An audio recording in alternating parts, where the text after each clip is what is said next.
Bonjour ou bonsoir, en fonction de où vous vous trouvez. Donc, bienvenue une fois de plus à l'étude de ce verset matin. Aujourd'hui, nous sommes dimanche le 10 novembre 2024 et là, nous allons étudier la deuxième partie de ce thème intitulé Approchez-vous à votre prophétie. Puisque la dernière fois, nous avons vu la partie 1. Donc, nous avons résumé donc, pouvoir s'accrocher à sa prophétie. Donc, il faut pouvoir être capable de déclarer que la prophétie puisse s'accomplir dans ta vie. Donc, prendre un pas de foi. Donc, mettre les éléments en place pour que tu puisses accomplir ta prophétie. Donc, pour plus de compréhension et pour plus de connaissances, donc, je vous conseille à retourner pour écouter et à venir sur la deuxième partie.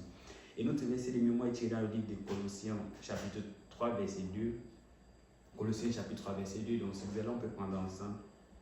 Affectionnez-vous aux choses d'en haut et non à celles qui sont sur la terre.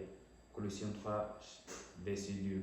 Donc Dieu nous demande donc, de mettre nos cœurs, d'avoir de l'amour pour les choses qui viennent des cieux, donc pour les choses qui viennent de Dieu et non aux choses terrestres, parce qu'à la fin des temps, toutes ces choses terrestres vont rester, mais tout ce qui restera avec nous, c'est ces choses qui viennent de Dieu. Donc c'est les choses célestes qui resteront avec nous. Et je prie que ça soit notre partage au nom de Jésus-Christ.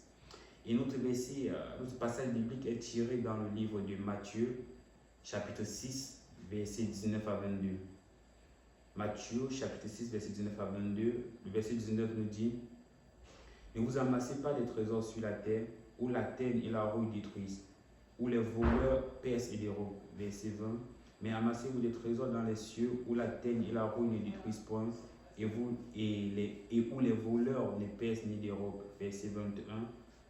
Car là où est ton cœur est là où se trouve ton trésor. Verset 22.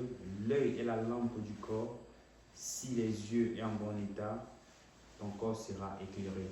Donc, en fait, ça c'est la parole de Dieu. Donc, Dieu nous appelle en tant que chrétiens d'avoir un regard, d'avoir de l'amour pour les choses célestes et non pour les choses terrestres. Parce qu'en faisant cela, donc, nous allons être plus proches de Dieu. Parce qu'en étant plus proches de Dieu, il y a des miracles qui vont s'opérer, il y a des visions qui vont être relâchées, il y a des prophéties qui seront dites. Et lorsque cela sera relâché, c'est juste maintenant à nous de prendre ce pas de foi, de retrouver le bon moyen, de permettre à ce que la chose puisse se réaliser dans notre vie. Et je prie ce matin donc, que Dieu nous donne ses grâces de pouvoir faire les choses célestes notre priorité et de pouvoir par la fin recevoir de Dieu. Donc, nous allons dire, sans plus tarder, nous allons directement entrer dans ce que notre papa a prévu pour nous. Il dit: Aujourd'hui, je vais continuer l'enseignement que j'ai commencé hier sur la vision. Bien-aimés, je veux que vous sachiez que votre avenir dépend de ce que vous pouvez voir aujourd'hui. Si vous voyez un avenir glorieux, vous pouvez l'avoir. Lorsque nous avons acquis la rédemption, lorsque nous avons acquis le Redemption Camp du Texas aux États-Unis, Dieu m'a dit: autant que tu peux voir, je te le donne. J'ai marché aussi loin que j'ai pu. Ce jour-là et aujourd'hui, tout ce que j'ai vu est devenu une autre. Donc j'aurais aimé avoir marché plus loin. Dieu a mis tellement de puissance dans votre vision qu'elle attire tout ce sur quoi vous concentrez. Par conséquent, vous devez être conscient vous devez être conscient de ce sur quoi vous posez vos yeux. Et nous avons un passage biblique dans Colossiens chapitre 3 verset 2. Affectionnez-vous aux choses d'en haut et non aux choses de la terre. Donc notre papa nous fait comprendre que quoi? Donc la vision en fait émane de quelque chose que nous avons demandé à Dieu, peut-être quelque chose que Dieu a déposé dans notre vie, que nous prions que cela puisse s'accomplir. Et nous voyons dans le passage que nous avons lu, il nous fait comprendre en fait qu'il a eu en fait dans cette vision de Dieu où Dieu lui a dit: donc tout ce que tu verras, je te donnerai. Et tout ce qu'il a pu voir, il a obtenu cela. Et c'est là pourquoi? Parce que c'est une vision que Dieu l'avait donnée. Il nous dit encore par la suite que ce que nous voyons aujourd'hui, dans ce que nous voyons aujourd'hui, en fait, nous pouvons la voir plus tard. Donc, ça veut dire quoi? Donc, ça veut dire que la vision que Dieu nous a donnée et que nous sommes en train de voir, donc la chose va se réaliser plus tard si et seulement si nous restons concentrés sur les choses que nous voyons. Parce que la vision, Dieu te montre quelque chose et tu vois. Donc, ça veut dire que si tu as vu c'est déjà une victoire. Même la parole de Dieu nous dit que toute chose que Dieu dévoile à son oint, donc c'est une victoire. Donc c'est juste de prier pour l'accomplissement. Par la suite, il dit, vos yeux doivent être fixés sur les choses d'en haut et non sur les choses du monde. Même lorsque les choses tapent à l'œil, même lorsque les choses tapent à l'œil, même lorsque les choses tapent à l'œil, vous entourent, votre vision doit rester collée sur les choses au-dessus. Parce qu'il dit que peu importe ce que nous regardons, donc rien ne va nous distraire de notre objectif, donc qui est quoi, donc de permettre la réalisation de la vision que nous avons reçue de Dieu. Donc peu importe les situations, les difficultés que nous traversons, donc restons concentrés sur les choses de Dieu, sur les choses célestes et non terrestres, parce qu'en faisant cela, donc ça va nous permettre de pouvoir recevoir cette bénédiction ou de permettre de pouvoir réaliser cette vision que Dieu a déposée en nous. Et par la suite, il dit dans le livre de 2 Timothée, chapitre 4, versets 6 à 8, l'apôtre Paul s'est réjoui de la couronne de justice qui lui était réservée, alors que d'autres personnes ont vu la mort, et lui, il a vu le couronnement. C'est pourquoi il a dit dans 2 Corinthiens, chapitre 11, verset 22 à 33, qu'il a enduré les coups, la faim et toutes sortes de souffrances. C'était à cause des choses qu'il avait vues. Donc nous voyons ici le témoignage de l'apôtre Paul. Donc ça veut dire que lorsque dans notre vie il y a des visions dont les gens n'ont pas cette même façon de voir la chose que nous, parce qu'eux ne voient pas la vision que Dieu nous a donnée. Donc c'est que même la façon que nous nous comportons pour que la chose puisse se réaliser, ils vont être étonnés, ils vont être dépassés, mais comment ils se comportent comme ça? C'est parce que nous savons que il y a quelque chose que Dieu a prévu pour nous. En nous comportant comme ça, nous allons recevoir cela. Donc c'est pour ça que dans l'exemple pris dans le livre de 2 Timothée, chapitre 4, verset 6 à 8, donc pendant que les gens voyaient en fait la mort sur le chemin de Paul, mais Paul voyait plutôt des couronnes qui l'attendaient. Donc c'est parce que Paul avait cette vision qu'en servant Dieu, lui, il allait recevoir des couronnes. Mais pour les autres, ils voyaient que Paul, en servant Dieu, c'était la mort qui l'attendait. Donc c'est pour dire quoi? Donc, lorsque Dieu dépose une vision dans ta vie, donc même si tu partages cette vision avec quelqu'un, il ne va pas voir la chose comme toi. Soit il va te décourager, soit il ne verra pas la chose comme elle, la vision comme elle a été donnée par Dieu. Mais seul toi verras dans la vision, donc seul toi auras une image claire de la vision que Dieu a déposée dans ta vie. Donc c'est pour ça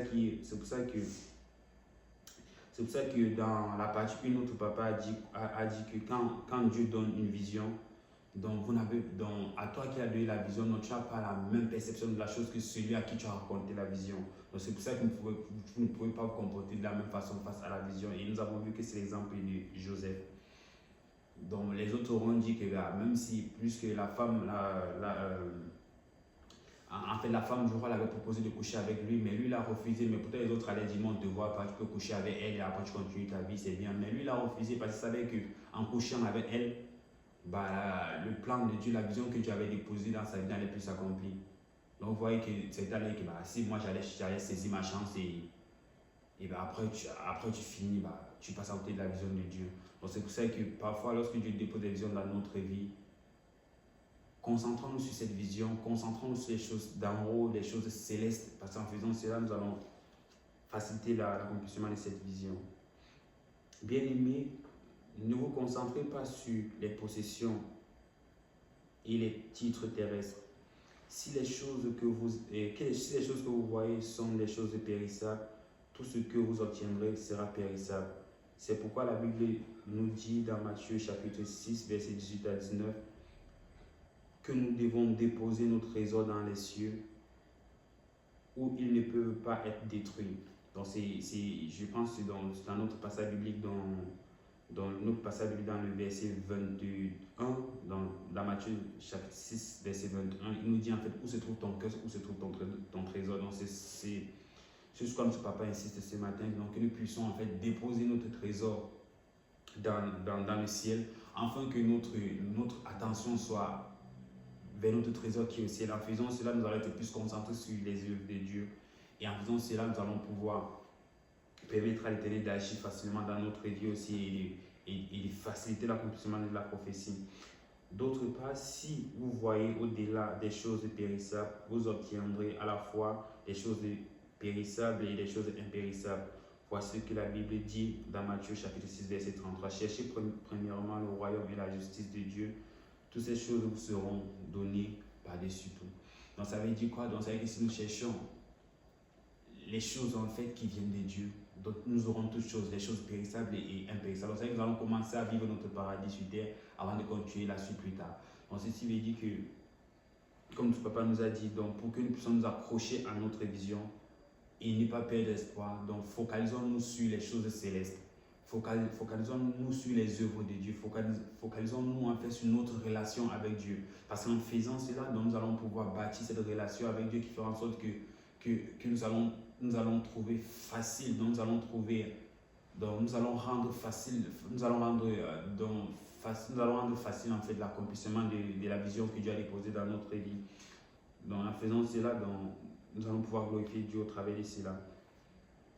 La seule limite à ce que vous pouvez imposer à l'avenir est ce que vous ne pouvez pas voir aujourd'hui. Très belle parole. La seule chose qu'on peut imposer à la limite, c'est ce qu'on ne peut pas voir. Donc, c'est-à-dire que tout ce que nous pouvons voir, que ce soit dans le futur, donc nous sommes capables de faire la chose accomplie. Mais ce que nous ne voyons pas, nous n'avons pas le pouvoir sur ça. Donc, c'est pour ça que j'ai pris que Dieu puisse ouvrir nos yeux spirituels en cet instant, que nous puissions voir les choses célestes, que nous puissions voir ce que Dieu a réservé pour nous dans l'avenir et que cela puisse s'accomplir au nom puissant de Seigneur Jésus-Christ.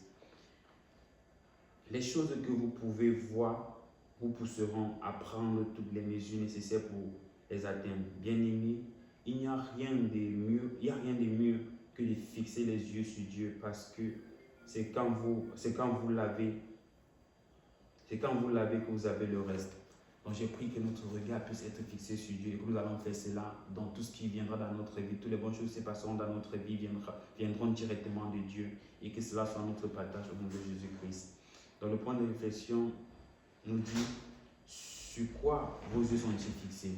Dans une question qui est posée, donc à vous et à moi de répondre. Donc sur quoi en fait donc tes yeux sont fixés? Donc si c'est sur Dieu ou sur les choses terrestres. En répondant cela, donc tu verras si la vision que Dieu a déposée dans ton cœur va s'accomplir ou pas. Donc soyez bénis au nom de Jésus-Christ. Amen.